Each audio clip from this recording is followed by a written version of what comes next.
प्रिय मित्रों, नमस्कार एवं सुप्रभात।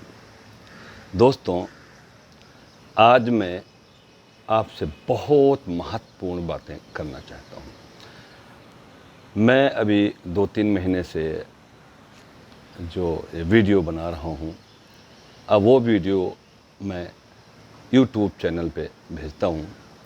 उसका कोड वर्ड है जीवन अमूल्य। दोस्तों, जिन लोगों ने हमारा वीडियो देखा है ठीक है, जो नहीं देखे हैं, देखना चाहते हैं तो जीवन अमूल्य टाइप करेंगे तो ये वीडियो सारे आपको देखने को मिल जाएंगे। दोस्तों, उन सब में एक निराला वीडियो आज बनाने जा रहा हूँ जो आपके लिए, आपके दोस्तों के लिए, पूरे संसार के लिए बहुत ही महत्वपूर्ण होगा। अगर उसका महत्व समझेंगे तो महत्वपूर्ण होगा, अगर महत्वपूर्ण नहीं समझेंगे तो आपके लिए कुछ भी नहीं होगा। दोस्तों, हमने जीवन में जो पाया है, जो हूँ, जो रहूँगा, वो एक कोड वर्ड की वजह से, बहुत बड़ा कोड वर्ड है जो हमको मिल गया। आज से तकरीबन 20-25 साल पहले ये कोड वर्ड हमें मिला, जो जीवन के रहस्य को खोलने वाला, जो सुख देने वाला, संपत्ति देने वाला, बल देने वाला, बुद्धि देने वाला, सम्मान देने वाला है। वो कोड वर्ड का वर्णन आज मैं आपके सामने करना चाहता हूँ। बहुत सारे लोग चाहे बिजनेस व्यापार करते हैं, खेती बाड़ी करते हैं या और कई तरह के व्यवसाय करते हों, मछली पालन करते हों, बहुत सारे उद्योग धंधे करते हों, लेकिन अगर पूर्ण सफलता प्राप्त करनी है, पूर्ण सुख प्राप्त करना है, तो जो कोड वर्ड बताने जा रहा हूँ, ये अगर डालना शुरू कर देंगे तो आपके लिए बहुत महत्वपूर्ण होगा जीवन में। दोस्तों, जैसे आपके पास लैपटॉप है, मोबाइल है, कोई ऐसे अब दुनिया भर के इंस्ट्रूमेंट आ गए हैं, टीवी पे भी आप कोड वर्ड डालते हैं तो कोई खोल नहीं पाएगा। क्या मतलब कि एक छोटा सा इंस्ट्रूमेंट, उसमें आप कोड वर्ड डाल देते हैं, उसके बगैर कोई खोल नहीं, आपका राज नहीं जान सकता। ऐसे एक कोड वर्ड है जिसका राज जानना चाहते हैं, सब कुछ जानना चाहते हैं, सब कुछ पाना चाहते हैं, तो आज से दोस्तों वो नोट कर लीजिए। हमारे वाक्यों से कुछ हमारे दोस्त परिचित होंगे, बिजनेसमैन भी होंगे और जो है साधु संत भी होंगे, सबके लिए वो महत्वपूर्ण है, पूरे मानव जाति के लिए महत्वपूर्ण है। दोस्तों, आपने एक कहानी सुनी होगी, खुल जा सिम सिम, 40 चोर का कहानी आप लोगों ने सुना होगा। उसका सिर्फ उस दरवाजे को, उसके अंदर बहुत बड़ा खजाना था, उस खजाने को खोलने के लिए दरवाज़ा लगाया हुआ था, उसका कोड वर्ड था सिम सिम, खुल जा सिम सिम, तो दरवाज़ा खुलता था, नहीं तो हथौड़े लेके, छीनी लेके लगे रहे, वो नहीं खुलता था। ऐसे ही दोस्तों बहुत महत्वपूर्ण है। अभी जो मेरी माता जी की मृत्यु हुई थी 8 तारीख को, तो मृत्यु के उपरांत गरुड़ पुराण सुनाते हैं, उसमें भी उसी कोड वर्ड का वर्णन है। जिस शास्त्र को खोलेंगे उसमें भी उसी कोड वर्ड का वर्णन। वो कोड वर्ड है क्या, अब मैं आपको बताना चाहता हूँ। बड़े ध्यान से सुनिएगा, और अगर आज अपना लेंगे तो भैया बहुत कुछ मिल जाएगा। देखिए, जैसे कोई आम खिलाता है आपको, तो जो खाता है वो भी आनंदित होता है, जो खिलाता है उसको धन्यवाद करते हैं। हो सकता है आप मुझे धन्यवाद करें, लेकिन सब कुछ मिल जाएगा, मुझे उसमें हिस्सा नहीं चाहिए, क्योंकि ये कोड बताने का कोई कीमत नहीं लूँगा। तो वो कोड वर्ड है क्या, गरुड़ पुराण में भी बताया गया है कि दोस्तों, अगर इंसान की मृत्यु होने लगे और उस टाइम ईश्वर का नाम, परमात्मा का नाम, भगवान का नाम, विष्णु का नाम ले लेते हैं, तो जीवन भर अगर पाप किए हैं, गलती से हुआ या अनजाने या जाने में हुआ, तो भी आप सीधा स्वर्ग लोक जाएंगे, देवलोक जाएंगे, यमलोक नहीं जाएंगे। यमलोक आपको छू नहीं सकते, लेकिन ऐसा होता नहीं है। अब पूछे क्यों नहीं होता है? क्योंकि लोग जब पीड़ा होने लगते हैं तो वो राम नाम भूल जाते हैं, भगवान का नाम कतई नहीं लेते हैं। इसी पे कहा गया है कि कोटि कोटि मुनि जतन कराही और अंतराम कही आवत नहीं। बड़े बड़े ऋषि मुनि जो जीवन भर तपस्या किए हैं, भगवान का नाम लिए हैं, और ये प्रतिज्ञा करके बैठे थे कि जब मैं मरूंगा तो मैं राम का नाम ले लूँगा, तो कभी हमारे से भूल हो गई होगी तो हमारा बेड़ा पार हो जाएगा, भवसागर पार हो जाएगा, लेकिन वो भी भूल जाते हैं दोस्तों। तो कितना महत्वपूर्ण है ये महत्वपूर्ण मैं 2 कहानियाँ मैं सुनाऊंगा, सुनिएगा ध्यान से। हो सकता है वीडियो ज़रा सा लंबा हो जाए, लेकिन सुनिएगा ज़रूर। ये पूरे जीवन के लिए इतना महत्वपूर्ण है। मैं एक बिजनेसमैन में हूँ, मैं अपने पूरे परिवार की कसम खा के बताता हूँ कि वो कोड वर्ड हमें जब से मिला है तब से मेरा जीवन धन्य हो गया। ना मुझे किसी चीज़ की चिंता रह गई है। बिजनेस व्यापार तो उसका रीज़न यही है कि उतार चढ़ाव आता रहता है, लेकिन उतार चढ़ाव में भी अगर आप प्रसन्नचित्त रहते हैं तो इसका मतलब कोई आपको अनमोल हीरा, अनमोल मणि मिल गया है। वो मणि क्या है? यही भगवान का नाम है, ईश्वर का नाम है। दोस्तों, एक नारद जी ने एक व्यक्ति को ज्ञान दिया था, उसका नाम था अजामिल। आप YouTube पे भी सर्च कर लीजिएगा, उसके बारे में पूरा इतिहास मिल जाएगा आपको। अजामिल बहुत बड़ा अमीर आदमी था, अरबोपति आदमी था लोग कहते हैं, लेकिन वो सब कुछ अपने आप को समझता था और कहता था सब कुछ मैं ही हूँ, कोई भगवान नहीं, कोई ऐसा नहीं, जैसे हिरण्यकश्यप कहता था। तो नारद जी मिले, नारद जी ने अपने ब्रह्म शक्ति के द्वारा उसको ज्ञान देना चाहा, बहुत समझाया, लेकिन उसने एक भी नहीं मानी। तो नारद जी ने और कई उदाहरण दिए, तब उसको ये हुआ कि भाई ठीक है, आप कहते तो हो, लेकिन मैं राम नाम ले नहीं पाऊंगा। बोले क्यों? बोले हमने कभी लिया नहीं और मैं उसमें विश्वास नहीं करता हूँ। तो बोले नहीं, अगर आप ले लेंगे तो जीवन भर जो क्यों हो उसका फ़ायदा तो नहीं, अंत में राम नाम का ही फ़ायदा होगा, विष्णु भक्ति का फ़ायदा होगा और आप स्वर्गलोक जा सकते हैं, कष्टों से दूर सकते हैं। बोले चलिए आप इतना कहते हैं तो बता ही दो। तो बोले ऐसा करो, तुम सिर्फ जो है अपने बच्चों के नाम ईश्वर के नाम से रख दो। हाँ, बोला ये कर सकते हैं, लेकिन मेरे तो 6 बच्चे हैं, उनका तो 5 बच्चे का नाम रख चुका हूँ, 6वां अभी पैदा हुआ है, उसका नाम रखना है। तो बोले चलो उसी का नाम रख दो।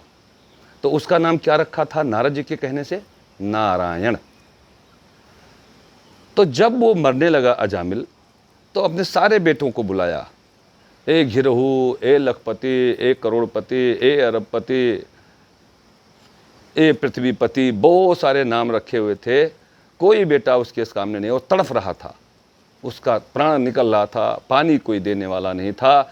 और जैसे उसने लास्ट वाले बच्चे का नाम लिया नारायण, फौरन नारायण वो लड़का भी पानी लेके आ गया, और जैसे उसने ये नाम लिया उसको मुक्ति मिल गई, देवलोक को चला गया।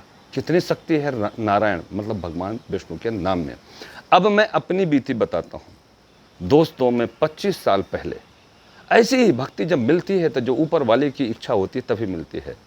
अब आप कहते हैं बिजनेसमैन होकर भक्ति करते हैं, अरे यार भक्ति, राम का नाम लेने में क्या कष्ट है? तो दोस्तों, इस राम नाम में रहस्य क्या है ये सुनिए। हम जब भी अपने दोस्त, मेरे पूरे फैक्ट्री में एक एक बच्चे से आप बात करेंगे तो आपको जय श्री राम का संबोधन करके ही आपसे बात शुरुआत करेगा। आप आजमा लीजिए मेरे पूरे फैक्ट्री में, और मेरे जितने बिजनेसमैन भाई हैं जो मेरे को माल सप्लाई करते हैं, मैं उनको जय श्री राम बोलता हूँ। और वो जीवन में चाहे राम का नाम ना लिया हो, लेकिन मेरे सम्मान के लिए मेरे से मिलने आते हैं, तो मैं जब तक वो नहीं बोलते हैं, वो हाय हाय करते हैं, तो मैं कहता हूँ जय श्री राम। वो कहते हैं नमस्ते, मैं कहता हूँ जय श्री राम। लास्ट में उनको बोलना पड़ जाता है। इससे क्या होता है? आम खाने वाले को, खिलाने वाले को, दोनों को फ़ायदा हो जाता है। अब वो इसका महत्व तो नहीं समझते थे, वो तो समझते थे तो देहाती आदमी है, गांव का आया हुआ बंदा है, ये बिजनेस व्यापार को क्या जाने, जय श्री राम करता रहता। अरे भैया, सच कहते हो, हम देहाती हैं, हम देहात से आए हैं, 25 साल गाँव देहाती हैं, हम देहात से आए हैं, 25 साल गाँव में थे, और तब भी राम नाम नहीं ले पाए थे। इस शहरवा में आए के हम राम नाम लेना सीखे हैं, और उसका महत्व क्या है दोस्तों, आज मैं इस बिजनेसमैन होने के नाते में बताता हूँ। मुझे तो सब कुछ मिल गया, जो गाड़ी अरबपति क्या बड़े बड़े बिजनेसमैन नहीं खरीद सकते हैं, वो भी भगवान ने मुझे दिला दी। वो घर, वो पत्नी, वो बच्चे, कहीं एक चीज़ ऐसा नहीं है कि मेरा कोई अधूरा हो। और अब जो जीवन जी रहा हूँ आप लोगों के सामने है, आप हमारे बारे में पता कर सकते हैं। मैं हमेशा निष्कंटक रहता हूँ और पूर्ण सुख प्राप्त कर रहा हूँ। सिर्फ एक ही वर्ड है ये जो जीवन का कोड वर्ड है, जय श्री राम। जय श्री राम का शाब्दिक अर्थ नहीं समझते हैं दोस्तों, मैं वो कहानी भी बता देता हूँ। जय का मतलब सम्मान देना, जयकारा करना, अगर किसी का सम्मान करते हैं, किसी का वर्णन करते हैं तो खुश हो जाता है। जय श्री, श्री का मतलब लक्ष्मी जी और श्री सीता जी और राम। राम तो आप जानते हैं विष्णु अवतार भगवान श्री राम। दोस्तों आपने सुना, सिख भाई जो हमारी बात सुन रहे होंगे, उनके गुरु ग्रंथ साहब में सैकड़ों बार श्री राम का नाम आया है। दोस्तों आपसे कोई मुस्लिम भाई अगर मिलते हैं तो क्या बोलते हैं? अस्सलाम वालेकुम। इसका मतलब मैं नहीं जानता हूँ, लेकिन उनसे पूछ लीजिएगा। मुस्लिम से मिलेगा तो अस्सलाम वालेकुम करेगा, लेकिन हिंदू से मिलेगा हाय हाय।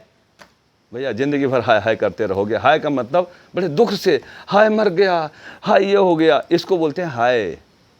लेकिन कुछ बुद्धिमान लोग हैं उसको थोड़ा और परिवर्तन दिए हैं। गुड मॉर्निंग, गुड का मतलब अच्छा, मॉर्निंग माने सुबह, आपकी सुबह अच्छी हो। Good evening, good afternoon, good लगाया, ये भी बुद्धिमत्ता है। लेकिन कोड वर्ड नहीं खोल पाए। आप कंप्यूटर में जो कोड डाले हैं उसको पटकते रहो, नहीं खुलेगा जब तक आप सही कोड वर्ड यही है, जय श्री राम। तो दोस्तों ऐसे विष्णु के सहस्त्रों नाम है, हजारों नाम है। किसी नाम से ईश्वर का नाम लेंगे तो आपकी मनोकामना पूर्ण होगी। एक बार की और बात बताता हूँ, हनुमान जी का नाम सुना हुआ है? उनसे बलवान इस पृथ्वी पे कोई नहीं है। आज भी वो जीवित हैं क्योंकि वो अमर हैं। सीता जी ने उनको अमरत्व का वरदान दे दिया था। तो हनुमान जी ऐसे शक्तिशाली कैसे हुए? जब भगवान श्री राम से उनकी मुलाकात, बहुत शार्ट में बता रहा हूँ, भगवान श्री राम से उनकी मुलाकात हुई, सुग्रीव के दरबार में गए और सीता हरण की बात सुनाई कि सीता गुम हो गई हैं। तो उनको ढूंढने के लिए सभी ने कहा कि हनुमान जी को कहा जाए तो ये ढूंढे। तो हनुमान जी को श्री राम ने कहा कि भाई ऐसा करो, दक्षिण दिशा में जाइए और सीता की खोज करके लाइए। तो हनुमान जी ने कहा प्रभु दक्षिण दिशा में तो महान सागर है और उधर राक्षसों का निवास है, मैं कैसे एक मानव, कैसे मैं ये काम कर पाऊंगा, कुछ उपाय बताइए। तो भगवान श्री राम ने कहा चलिए मैं एक उपाय बता देता हूँ आपको।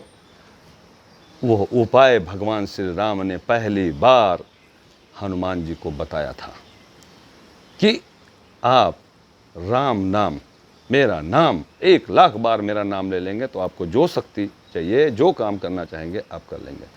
हनुमान जी पहले 1,00,000 बार श्री राम का नाम जपने के बाद, ये किसी भी शास्त्र में देखना चाहेंगे, ये जो मैं बता रहा हूँ इसकी सत्यता यूट्यूब पे भी मिल जाएगी और किसी भी शास्त्र में पढ़ेंगे राम नाम का महत्व कितना होता। वही हनुमान जी की आज हम हनुमान चालीसा पढ़ते हैं, उनके शक्ति का वर्णन करते हैं। जिनको शक्ति कहाँ से मिली? जय श्री राम से, श्री राम से। और वो वहाँ गए, सीता जी की खोज भी किए, सब कुछ।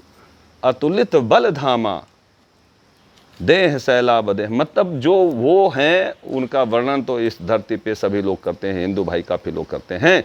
तो राम नाम का ये कहानी आपको बता दें। एक और महत्वपूर्ण कहानी है दोस्तों, वो भी सुन लीजिए, क्योंकि जब तक आपको उदाहरण नहीं दिया जाता है आपके कपाट नहीं खुलते हैं।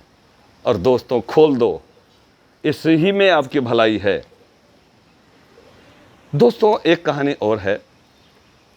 एक बंदा था जो पैंट बूशर्ट वाला और बड़ा अंग्रेजी झाड़ने वाला था। उसके ऊपर वाले फ्लोर पे एक बुजुर्ग रहते थे या भक्त रहते थे। वो रोज़ सवेरे 4 बजे नहा धो के, 4 बजे का महत्व मैं आपको पहले बता चुका हूँ, उठ के और वो करताल लेकर के राम नाम करने लगते थे। एक दिन वो बहुत परेशान हुआ, वो देर से सोया था, उसकी नींद नहीं पूरी हुई। वो उठ के गया और उसको बोलने लगा उस संत को कि भाई ये रोज़ सवेरे उठ के तुम हमारी नींद ख़राब करते हो, सवेरे की नींद बड़ी अच्छी आती है, तुम राम नाम करते और ये करताल बजाते रहते हो। तो बोले भैया मैं क्या करूं, हम इन्हीं की दी हुई खाते हैं, राम का दिया हुई खाते हैं तो उनका गुणगान करते हैं। बोले मूर्ख तुम कैसी बात करते हो, राम किसको देते हैं? बोले हमको तो देते हैं, तुमको भी देते हैं, लेकिन आप उसका मतलब नहीं। बोले नहीं हमको नहीं देते, हम तो खुद बिजनेसमैन हैं और खुद कमाते हैं, खुद खाते हैं, मुझे कोई राम वाम देने नहीं आते। बोले नहीं भैया राम देते हैं तो मैं गाता हूँ। तो बोले अच्छा अगर तुम इतनी शक्ति बताते हो तो चले आज तुम्हारे राम हमको खाना खिला के दिखा। आज मैं खाना नहीं खाऊंगा और तुम्हारे राम अगर मुझे 24 घंटे के अंदर खाना खिला दिए तो मैं आपका भक्त हो जाऊंगा और मैं भी राम नाम का जाप करूंगा। तो संत ने कहा अरे बहुत कठोर तपस्या, मतलब प्रण ले लिया आपने, अब तो आपको भक्त बनना ही पड़ेगा। वो हंसने लगा, बोला तुम्हारे जैसे मूर्ख हमको राम नाम सिखा देंगे, तुम्हारे राम में क्या शक्ति है आज मैं तुम्हें दिखा दूँ। 24 घंटे में अगर हमें खाना नहीं खा पाया तो तुमको भी यहाँ से भगा दूंगा। बोले जाओ तुम्हारा कल्याण होगा। अब वो वहाँ से चल पड़ा। कि 24 घंटे में खाना नहीं खाऊंगा तो मैं जीत जाऊंगा। वो अपने घर गया। घर पे देखा कि बड़े बुजुर्ग भी हैं, बहन, माताएं और बेटे, बच्चियां हैं। अब घर में खाना नहीं बनेगा तो लोग भूखों मर जाएंगे, और मैं रहूँगा तो मुझे भी खाना पड़ेगा। तो मैं ऐसा करता हूँ, घर छोड़ के जंगल में चला जाता हूँ, तो 24 घंटा बिता के वापस आ जाऊँगा। वो वहाँ से चल पड़ा और जा कर के जंगल में जाते जाते गहरे जंगल में चला गया, और वहाँ एक खूब छायादार वृक्ष था। उस पेड़ पे चढ़ गया, चारों तरफ से उसकी छाया थी। उस पत्ते के बीच में जाके बैठ गया और प्रण कर लिया कि 24 घंटा बीतने के बाद मैं यहाँ से चला जाऊँगा। दोस्तों, थोड़ी देर बाद वहाँ के जो जंगली लोग रहते थे, जो जनजाति के लोग रहते थे, वो उधर से गुजर रहे थे। तो उनका दोपहर का टाइम, भूख का टाइम हो गया था। तो छायादार वृक्ष देख के सभी लोगों ने कहा, सरदार ने कहा, यार भूख लग गई है तो क्यों ना इसी पेड़ के नीचे, छाया काफ़ी, सभी लोग बैठ जाओ। तो बैलगाड़ी रोके और सारे लोग बैठ गए, और खाना जो बना हुआ था वो निकाल के खाने लगे। और ये हुआ कि इतना सुंदर जगह है यार, खाना रात के लिए भी यहीं से खाना बना लेते हैं, क्योंकि रास्ते में कहीं ऐसी जगह मिले ना मिले। अब वो सारे बोले सही बात है, उन्होंने ताज़ा ताज़ा खाना, रोटी, सब्जी, चावल, दाल, सारी चीज़ें पकाने लगे। अब उसको खुशबू उसको जाने लगी, जो उस ऊपर प्रण कर बैठा हुआ था कि भगवान राम का दिया हुआ खाना नहीं खाएंगे। अब थोड़ी देर बाद क्या हुआ कि वो लोग खाना जैसे पका चुके थे, इतने में डाकू आ गए, और वो सारे लोग भागे, बोले भागो भागो, डाकू आ गए, डाकू आ गए। डाकुओं का सरदार और वो सारे पहुँचे तो देखें खुशबूदार खाना और ताज़ा ताज़ा खाना बना हुआ था। तो वो जो है बोले, यार ये तो खाना मिल गया और सबको भूख लगी हुई है, बोले खाना खाया जाए। सरदार ने डांटा, नहीं, कोई खाने को हाथ नहीं लगाएगा, क्योंकि इसमें किसी की चाल है, हम लोगों को मारने के लिए किसी ने खाना बना के इसमें जहर डाल दिया है कि मैं इधर से आऊँ, खाना खाऊँ, मर जाऊँ। तो किसी ने खाना खाया नहीं। बोले ये तो खाना गर्म है सरदार। तो बोले खाना गर्म है तो यही कहीं बनाने वाला भी छुपा हो सकता है। अब वो ढूंढने लगे उसको, गोली मार दूंगा जिसने जहर मिलाया होगा हम लोगों को मारने के लिए। ढूंढने लगे, ढूंढने में तो ये ऊपर बैठा हुआ था। जब उनकी बात सुना कि वो गोली मार देंगे जो यहाँ मिलेगा और खाना बनाया होगा, वो डर के मारे कांपने लगा और पत्ते हिलने लगे। देखा तो ऊपर एक इंसान था, उसको पकड़ के नीचे लाए और उसके कनपटी बंदूक रख दी। बोले जो बताइए इसका क्या राज है। बोला महाराज ये खाना हमने नहीं बनाया है, लेकिन ये खाना मैं खाऊंगा नहीं कतई। क्योंकि उसने पढ़ लिया हुआ था, चाहे जो कुछ करो लेकिन खाना नहीं खाऊंगा। और उसने वृत्तांत बताया कि ऐसे ऐसे लोगों ने बताया, बनाया था और आप आए और वो चले गए, हम ये सब देख रहे थे। बोले ना, ये झूठ बोल रहा है, तू खाना खाएगा तो मैं समझ लूंगा कि इसमें जहर नहीं। उसने बोला खाना तो नहीं खाऊंगा। सरदार ने डंडा उठाया, पीटना शुरू कर दिया। दोस्तों, जब पीटने लगे तब क्या मजबूरी हो गई, वो खाना भी खाने लगा। मार खाए और खाना खाए, मार खाए और खाना खाए। फिर उसको याद आया कि हे प्रभु, आपकी शक्ति अद्भुत है, मेरा प्रण भी टूटा, मेरा पेट भी भरा और मुझे खाना भी खाना पड़ गया।